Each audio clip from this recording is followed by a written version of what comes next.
All right, well, it looks like, back to UNRWA, it does look like Albanese is inclined to roll over and resume funding to UNRWA. This was the UN organisation where employees actually took part in the Hamas terror attacks.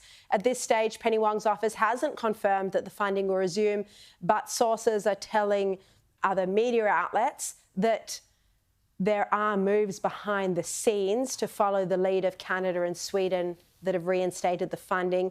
Joe, do they need to be careful about this? They need to be extremely careful that they're not breaking their own laws, the anti-terror funding laws. So it is a law, and this is, anti-terrorism, counter-terrorism expert and international law expert Glenn Colomites, who is a friend of yours and mine, a very strong Labor supporter who also happens to be Jewish and finds himself often in conflict with many in the Labor Party, which is something that Jeremy Corbyn might have something to say about. But so he has made the point, and I wrote the story about it, that the government, in providing the funding to UNRWA in the first place, promising it, that is, that never actually changed hands, could be breaching its own terror funding laws, which says that not only can you not fund any terrorist organisation, but you cannot be reckless to the fact that funding you are giving to somebody is ending up in the hands of terrorists. Now, the red flag there was when the number of Jewish organisations raised with the government said, you can't give money to these guys. They just, there's too much evidence. They're infested with Hamas operatives, and it ends up with Hamas, these resources. And that was swept aside. But now, obviously, that it is known that a number of their employees were clearly working directly for Hamas, and often at the front line. For the government to resume funding, our money, funds. It would clearly be reckless unless the government had set up some form of amazing kind of oversight and checks and balances of UNRWA's operations to ensure that it's not ending up in terrorist hands. And how in the hell do you do that when it's in a war zone that no one can get into on the other side of the world? So I don't know how. I imagine if they did do that... I mean, you say, just to put you up on that point about no money having changed hands, since October 7, the government's given something like $46 million to UNRWA, just since October 7.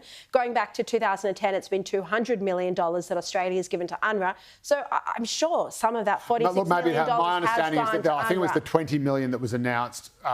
or a number of several million when, that's right, the third tranche, when Penny Wong went to the Middle East and met with various representatives, including the head of UNRWA, and made that latest funding commitment that came after she was warned about it being put into terrorist hands. So that would be where it would be reckless, where the government has been warned that this might be happening, but gave the money anyway. That money didn't end up Just very quickly, Liz.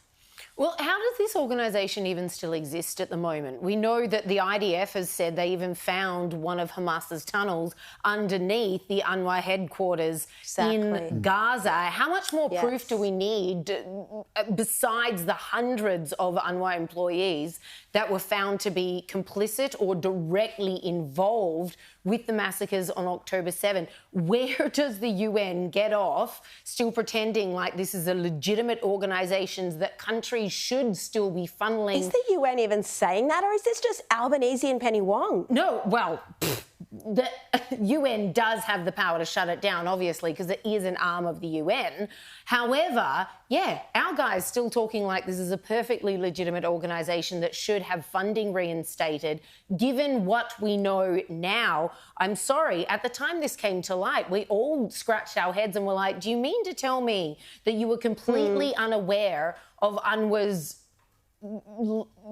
connections, shall we say, to questionable bodies prior to this? You have to believe that, no, they weren't that stupid. They did know. Now it's in black and white. It's in mainstream media. It's completely undeniable. And these guys are so dogged in their determination to send our money over there, they're going to do it regardless. Yeah. You know what? If Penny Wong and Anthony Albanese seriously return funding, millions and millions and millions of dollars of funding to an organisation where employees took part in the Hamas terror attacks against Israel, they will never come back from that. Anyone who supports Israel or the Jewish community, that is a line in the sand. No one comes back from that. Yeah, I think that, look, and again, it goes back to what I was saying earlier about this kind of tunnel vision. Like, I know when I was writing the story about this, when it was sort of put to Penny Wong's office, which is populated by very nice, well-meaning people, that like the idea that UNRWA could in any way be compromised was like,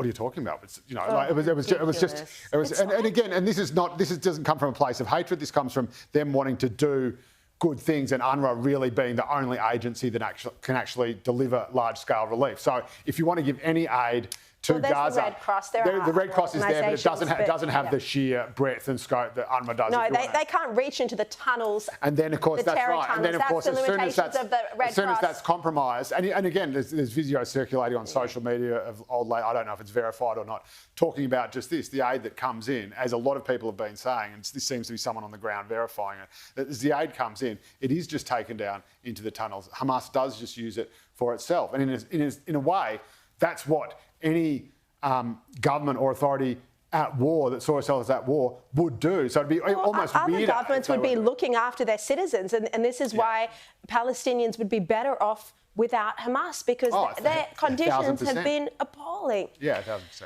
All right, we're out of time. Liz Storer, Joe Hildebrand, thank you both so much.